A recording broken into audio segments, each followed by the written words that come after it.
భారతీయ అంటే జనతా పార్టీలో నాకు ఫేవరెట్‌గా ఉన్నటువంటి అనేకమైనటువంటి నాయకులు ఉన్నారు. హ్మ్. మనకి అంతెందుకు మీకు మన ఉపరాష్ట్రపతిగా చేశారు మన వెంకయ్య నాయుడు వెంకయ్య గారన్నా నాయుడు గారు. గాని నాకు చాలా ఇష్టము. హ్మ్. అలాగే సుష్మా స్వరాజ్ గారు. అవును. సుష్మా స్వరాజ్ గారన్నా గాని నాకు అమితమైనటువంటి అభిమానం ఆవిడంటే. నరేంద్ర మోడీ గారంటే నరేంద్ర మోడీ గారంటే లేదండి. లేదు. బట్ ఈ ఎందుకండి? దేశం ప్రధానమంత్రిగా ఏంటంటే ఆ! నేను గౌరవిస్తాను ఆయన్ని. ఓకే. యాజ్ ఎ నరేంద్ర మోడీగా మట్టుకు నేను ఆయన్ని పెద్దగా నేను దేశ ప్రధానిగా ఆయనంటే మీకు గౌరవం ఉంది. 100% సార్. నరేంద్ర మోడీగా గుజరాత్‌కి లేదు, చెందిన లేదు, నరేంద్ర మోడీ అంటే లేదు, మీకు ఇష్టం లేదు, లేదు. లేదు. ఎందుకండి? ఒక 2 కారణాలు చెప్పగలుగుతారా? దానికి 2 కారణాలు ఏంటంటే హ్మ్. మాటలు చెప్పడం వేరండి. హ్మ్. దాన్ని ఆచరణ మార్గంలో పెట్టడం వేరు. హ్మ్. సబ్కా సాత్, సబ్కా వికాస్, సబ్కా విశ్వాస్ అన్నారు. హ్మ్. ఈరోజు ఎక్కడ ముస్లిం సమాజం యొక్క వికాసం ఎక్కడ జరుగుతుంది? ఓకే. మీరు వికాసం జరగడం తర్వాత సంగతి ఇంతకు ముందు మౌలానా అబుల్ కలాం ఆజాద్ నుంచి ఏదైతే మాకు వచ్చేటటువంటి స్కాలర్‌షిప్స్ ఉండేవో ఓకే. ఆ స్కాలర్‌షిప్స్ అన్నింటినీ మీరు ఆపేశారు. హ్మ్. 303 మంది మీ దగ్గర ఎంపీలు ఉన్నారు. రాజ్యసభలో దాదాపు 50+ ఉన్నారు. హ్మ్. మళ్ళా మీరు ముస్లిం ఒక్క ఎంపీ అయినా గాని మీ దగ్గర ఉన్నాడా? ఓకే. మళ్ళా వికాసం ఏ రకంగా మీరు వికాసం చేస్తారు? ఓకే. సబ్కా సాత్ అన్నారు. మీరు నా తోడ్పాటు ఎక్కడ అందిస్తున్నారు? నా స్కాలర్‌షిప్‌ని తీసేసి మీరు నా తోడ్పాటు అందిస్తానంటే ఎట్లా అందిస్తారు చెప్పండి? ఓకే. ఇప్పుడు మీరు ఇక్కడ చూసుకుంటే గనక ప్రతి చిన్న అంశాన్ని కూడాను హ్మ్. కేవలం ఒక మతపరమైనటువంటి యాంగిల్‌ని జోడించి హ్మ్. దాన్ని ఆ విధంగా మీరు సమాజాన్ని పోలరైజ్ చేసే ప్రయత్నం ఏదైతే జరుగుతుందో ఓకే. అది ఎంతవరకు సమంజసం అంటారు? ఇది కరెక్టా ఇది? హ్మ్. ఎవరు చేసినా గాని తప్పే అది. వెదర్ అటు ఎంఐఎం చేసినా గాని, ఇటు బీజేపీ చేసినా గాని నేను తప్పు అంటాను. ఓకే. అంతేగాని ఈరోజు భారతీయ జనతా పార్టీ ఎలా ఉందంటే ఈరోజు భారతీయ జనతా పార్టీ యొక్క ఉనికి ఉందంటే హ్మ్. దానికి కారణం మేమేనండి.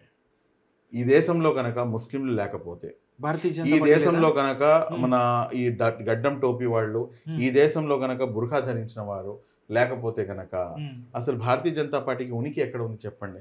అంతేనంటారా? అన్‌డౌటెడ్‌లీ. ఎందుకంటే మీకు రాజకీయం చేయడానికి ఇంకో యాంగిలే లేదు కదా! ఓకే.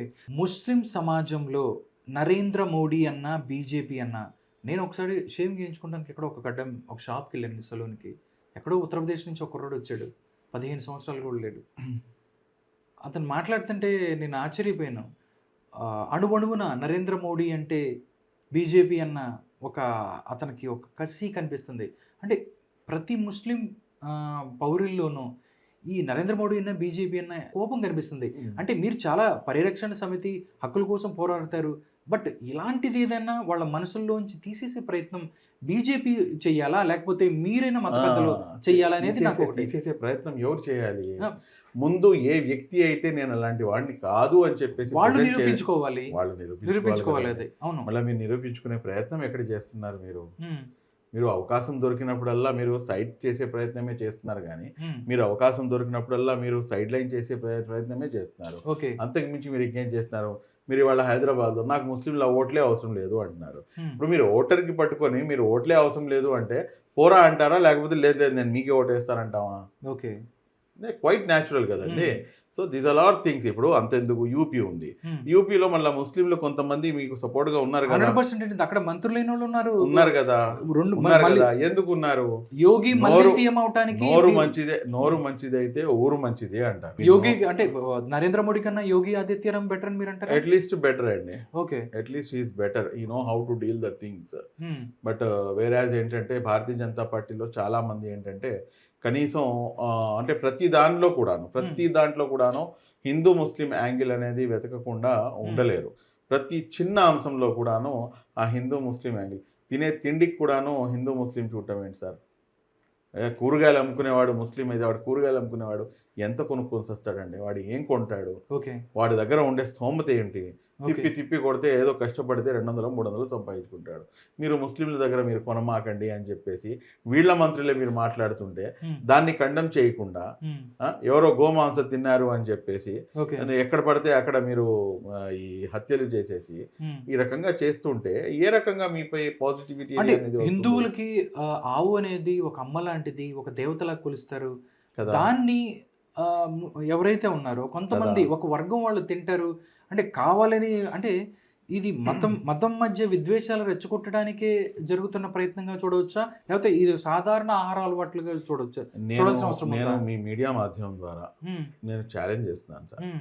ఆ ఛాలెంజ్ ఏంటంటే భారతీయ జనతా పార్టీకి హ్మ్. దమ్ము ధైర్యం కనుక ఉంటే కనుక హ్మ్. ఆవుని హ్మ్. గోమాతను హ్మ్. జాతీయ జంతువుగా ప్రకటించమని. Okay. There ends the matter. ఎందుకు ప్రకటించరు? దీని వెనక ఏంటి ఇప్పుడు? ఎందుకు ప్రకటించరు?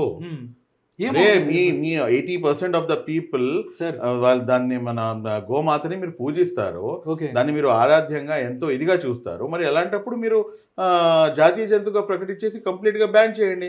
ఒక స్టేట్లో ఒక చట్టం, ఇంకో స్టేట్లో ఇంకో చట్టం, ఇంకో స్టేట్లో ఇంకో చట్టం, ఇంకో స్టేట్లో ఇంకో చట్టం. సరే, ఇదంతా తీసి పక్కన పెట్టండి. ఈరోజు మొత్తం వరల్డ్ వైడ్గా హయ్యెస్ట్ ఎక్స్పోర్టర్ ఎవరండి బీఫ్కి? భారతదేశం. Okay, very good. సరే, కాసేపటికి ఆ భారతదేశం అంటే భారతదేశంలో ముస్లింలు కూడా ఉన్నారు అనుకుంటారు. Hmm. టాప్ 3 కంపెనీస్ ఎవరికి తెలుసండి? మన హిందూ సోదరులు. బీఫ్ ఎక్స్పోర్ట్ చేసేది సార్. Okay, beef exportation. ఇప్పుడు మన పరిస్థితి ఎలాంటిది అంటేనండి, మీరు చేస్తే సంసారం, చేస్తే వ్యభిచారం అన్నట్టుగా ఉంది. ఈ రోజు మన సమాజంలో, మన ముస్లిం సమాజంలో, నేను మీకు చెప్తున్నాను, మీకు మీరు కావాలంటే మీరు ఎంక్వైరీ చేసుకోండి. గోమాంసం కానీ లేకపోతే పెద్దది కానీ దాని అది అంటే ఒక రకంగా ఏంటంటే ఒక చిన్న చూపు అన్నమాట. పాపం ఏదో మిడిల్ క్లాస్ పర్సన్ మన దగ్గర మటన్కి ఉన్నంత ప్రాధాన్యత దాని తర్వాత చికెన్కి అసలు పెద్దదాని జోలికి వెళ్ళే అవకాశమే లేదు. ఇవాళ దానికి ఎవరు తింటున్నారు? ఎందుకు మళ్ళీ దాని రేటు చికెన్ కన్నా ఎక్కువ పెరుగుతూనే పోతుంది అంటే, ఇది కనిపించినంత మాత్రాన ఇదే పట్టుకుని వేలాడితే జరిగేదేం లేదు సార్. బ్రాహ్మణ్స్ అవ్వచ్చు, మిగతా హిందువులు తింటున్నారంటే ఏమో ఎవరికి తెలుసు చెప్పండి. ఇవాళ హలీం అమ్మకాలు అంత విపరీతంగా పెరిగినాయి. ముస్లింలు మాత్రమే తింటే సరిపోతుందా? లేకపోతే బిర్యానీ అమ్మకాలు ఇంత విపరీతంగా జరుగుతున్నాయి. కేవలం ముస్లింలు మాత్రమే తింటున్నారా? నేను చెప్తాను, మీరు వినండి. నా ఇంట్లో వారానికి 4-5 రోజులు వెజిటేరియన్ లేనిది మాకు ముద్ద దిగదు. మా పిల్లలు తినరు. ఎవరికి చెప్పుకోను నేను? ఫర్ యువర్ కైండ్ ఇన్ఫర్మేషన్ నేను ఇంకో మాట కూడా చెప్తాను. A Muslim can be a good Muslim without having a non veg. A Muslim can be a good Muslim without having a non veg. ఇదంతా ఏంటంటే సార్, వాళ్ళకి కావలసినటువంటి రాజకీయ లబ్ధిని పొందడానికి ఆవు అనగానే ముస్లిం, ముస్లిం అనగానే ఆవుని చూపించి ఒక విద్వేషకరమైనటువంటి వాతావరణం. ఇవాళ ఈ ఆవు నా యొక్క సోదరుడు, నా హిందూ సోదరుడు దాన్ని మాతగా కొలుస్తున్నాడు అని చెప్పేసి పెద్ద పెద్ద మద్రసాలు దాన్ని బ్యాన్ చేసినాయి. మీరు తినమాకండి అని చెప్పేసి. నేను తింటారా అంటే నేను తింటాననే ఆన్సర్ ఇస్తాను సార్. నాకు అవైలబిలిటీ ఉంది. మీరు అవైలబిలిటీని మీరు క్లోజ్ చేయండి. మీరు అవైలబిలిటీని క్లోజ్ చేయరు, పైపెచ్చేమో మా మాతని మీరు ఇచ్చేస్తున్నారు అని చెప్తారు. అది ఎట్లా కుదురుతుంది? మీరు దాన్ని జాతీయ జంతువుగా ప్రకటించి ఏదైతే ఈ ఎక్స్పోర్ట్స్ ఉన్నాయో వాటిని పూర్తిగా బ్యాన్ చేయండి. We will also support with you. Sir, BJP article 370 అవ్వచ్చు, దాంతోపాటు త్రిబుల్ తలాక్ అవ్వచ్చు, అయోధ్య రామ మందిరానికి సంబంధించి ఇలాంటివి చాలా ఇష్యూస్ని చాలా ఈజీగా చేసేసింది. ఏమో ఫ్యూచర్లో చేస్తుందేమో చూద్దాం.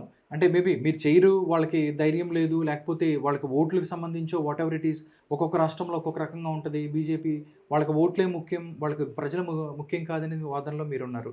సార్, ఇంకొక క్వశ్చన్ ఏంటంటే, ఈ నెల 21న అయోధ్య రామ మందిర నిర్మాణం స్టార్ట్ అయింది. అక్కడ భూమి పూజ అంతా అయిపోయింది, అక్కడ ఓపెన్ అవబోతుంది. దీని మీద ఫారూక్ షుబ్లీ గారు ఏం చెప్తారు? అంటే ఏం మాట్లాడతారు? మీ మీడియా ముందే చెప్తాను, జై శ్రీరామ్ 100 సార్లు చెప్తారు. నాకే ఇబ్బంది ఎందుకు చెప్పను? శ్రీరాముల వారు ఎవరు చెప్పండి? పురుషోత్తముడు రాముల వారు. ఆయన యొక్క క్యారెక్టర్ అల్టిమేట్ క్యారెక్టర్.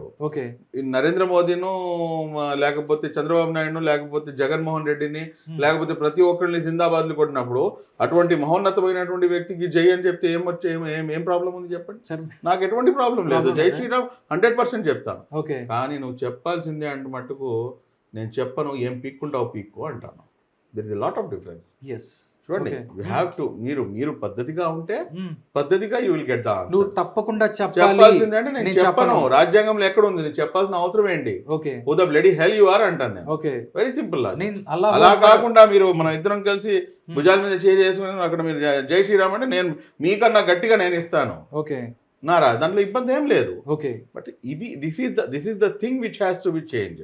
నువ్వు అడుక్కునేవాడు వస్తే వాడిని జై శ్రీరామ్ అంటే నీకు వాడికి 10 రూపాయలు ఇస్తానంటే ఆ మతం అది నేర్పిస్తుంది? అసలు శ్రీరాముల వారు అది నేర్పిస్తున్నారా?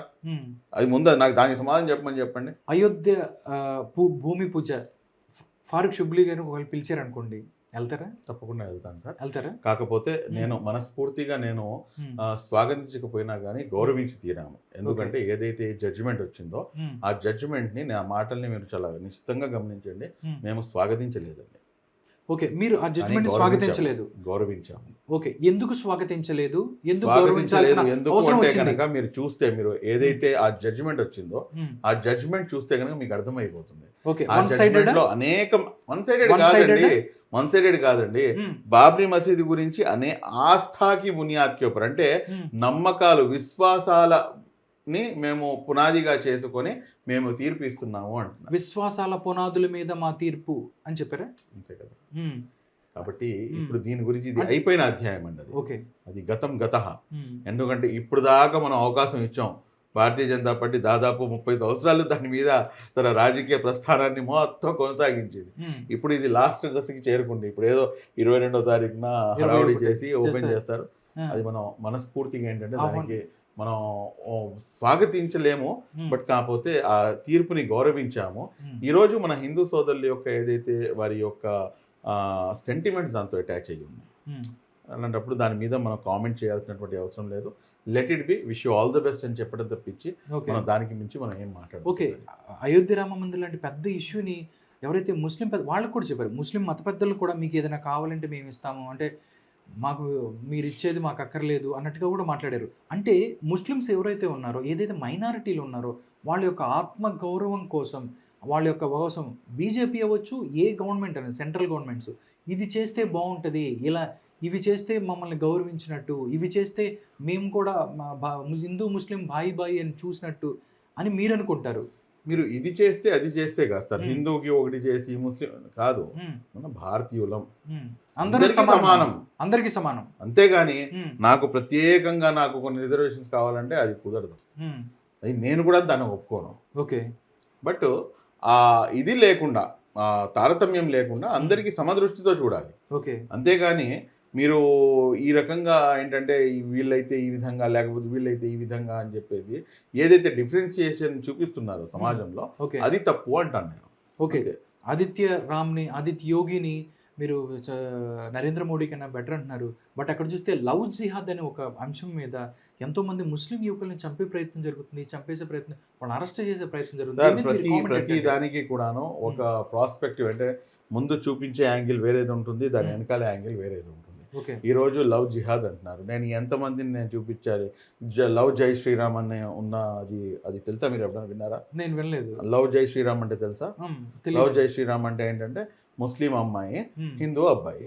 ఓకే, దానికి నేను ఆ పేరు పెట్టినా, లేకపోతే జిహాద్, జై శ్రీరామ్ జిహాద్ అని చెప్పేసి చెప్పినా ఏమని పార్టీలు చేసిన ప్రజల నుంచి చూడండి సార్, లవ్ కి కళ్ళు లేవు అంటారు. అవును, ఎవడో వాడు ఏ మతంలో పుట్టాడో, ఈ మతం ఇది ఏ మతంలో పుట్టిందో తెలియదు, ఒకళ్ళు ఇష్టపడ్డారు. దాంట్లో మీకు నాకు ఎందుకు చెప్పండి. 18 సంవత్సరాలు దాటినాయా లేదా, 21 సంవత్సరాలు దాటినాయా లేదా, దేర్ ఎండ్స్ ద మ్యాటర్. ఒకవేళ చెయ్యి దాటిపోయింది అనుకోండి, నీ పెంపకంలో తేడా ఉంది అని చెప్పేసి అనుకోవడం తప్పించి ఇంకేం లేదు. ఓకే, భారత రాజ్యాంగం సింపుల్ గా దానికి ఒక సొల్యూషన్ అనేది ఇచ్చింది. నువ్వు ఎప్పుడైతే నీ పెంపకాన్ని నువ్వు సరిగ్గా పెట్టుకోక నువ్వు పక్కనాడి పెంపడి ఏడిస్తే ఏం లాభం చెప్పండి. ముస్లిం అబ్బాయిలేమో హిందువుల అమ్మాయిలను ఎత్తుకెళ్ళిపోతున్నారని, లేకపోతే హిందూ అబ్బాయిలేమో ముస్లిం అమ్మాయిలను ఎత్తుకెళ్ళిపోతున్నారంటే ఆ ప్రేమ ఎప్పుడు, ఎక్కడ, ఏ విధంగా, ఎలా పుట్టిందో ఎవరికో తెలియదు. ప్రేమ గుడ్డిది అంటారు, నిజంగా అది ప్రేమ గుడ్డిదే ఈ రోజును చూస్తుంటే. దాన్ని తీసుకొచ్చి మీరు లవ్ జిహాదు, ఇంకో జిహాదు, గాడిది గుడ్డు, తొక్క, తోటకూర, ఇవన్నీ పిచ్చి మాటలండి. వాళ్ళిద్దరు బాగానే ఉంటున్నారు, వాళ్ళిద్దరు పిల్లల్ని కంటున్నారు, వాళ్ళిద్దరు బాగానే ఉంటున్నారు. మనకి ఎందుకు వచ్చింది చెప్పండి ఇదంతా గొడవ? అంతేనా కాదా? నేను ఇఫ్ ఐఎమ్ నాట్ రాంగ్, అన్నెసరీగా ప్రతి విషయాల్లో కూడాను మనం హిందూ ముస్లిం అది లేనిది ఇవాళ టీఆర్పీ లేదు, అదే అయిపోయింది.